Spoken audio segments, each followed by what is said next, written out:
اور اس کے فوراً بعد ایڈوکیٹ لطیف خان کھوسا احتجاج کرتے ہوئے کمرہ عدالت سے واک آؤٹ کر گئے، اور جو ہی وہ اسلام آباد ہائی کورٹ کی اس لفٹ میں گئے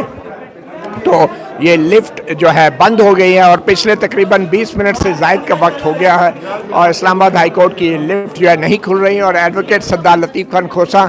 کے ساتھ تقریباً 10 کے قریب وکلا بھی ہیں جو اس لفٹ کے اندر بند ہیں، اور